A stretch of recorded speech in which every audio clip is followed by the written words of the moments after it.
Hola, buenos días. Quiero compartir con ustedes una adaptación de una experiencia de un docente rural a mediados del siglo pasado, extraída del libro de Junco. Supuestamente es la experiencia del autor, Jorge Washington Ábalos, quien relata sus vivencias junto a los alumnos en sus chalacos, como les decía él, que son, digamos, la manera como se nombra a los niños en las orillas del río Salado. Esta vivencia tiene que ver con una experiencia que le toca a él vivir en el primer tiempo cuando él llega como docente a ese lugar, y donde él cuenta que una noche escuchó sonar el mortero de manera reiterada. El mortero es una pieza de madera donde las personas muelen diferentes elementos para la cocina. Bueno, ese es el mortero que suena durante toda la noche, suena.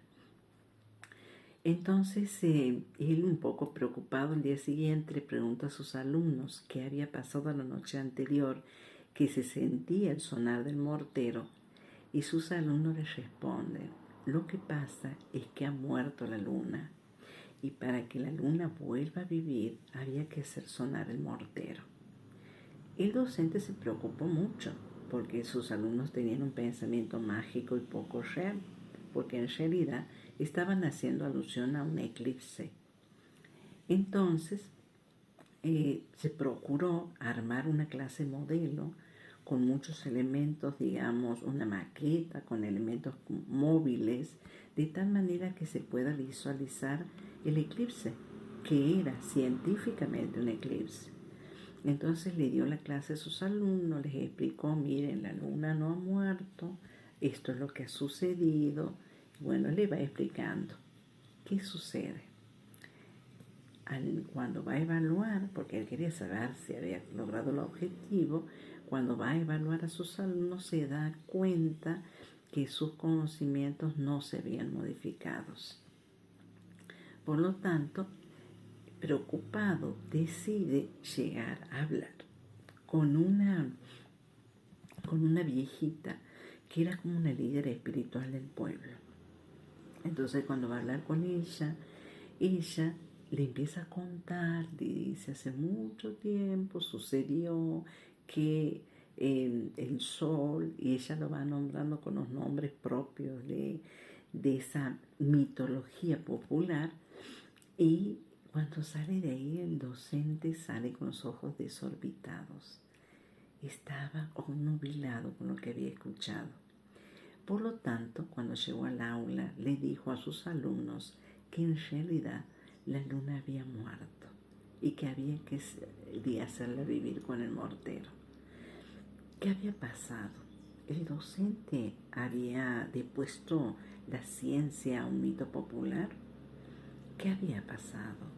De pronto había renunciado a enseñar los verdaderos saberes científicos. No, el docente comprendió que para trabajar sobre saberes, conocimientos, presupuestos que se encuentran instalados en una cultura, hay que partir del respeto a esa cultura, partir del respeto, de la aceptación, y paulatinamente ir logrando la modificación de ese saber, de ese conocimiento. Lo mismo pasa con los alumnos. Los alumnos traen muchos presupuestos. Ellos tienen muchos saberes que ni nosotros no sabemos, porque en muchas ocasiones nos toca compartir con grupos de alumnos que no son compatibles con nuestro extracto cultural. ¿Cómo lograr el cambio? Aceptando los saberes que ellos traen.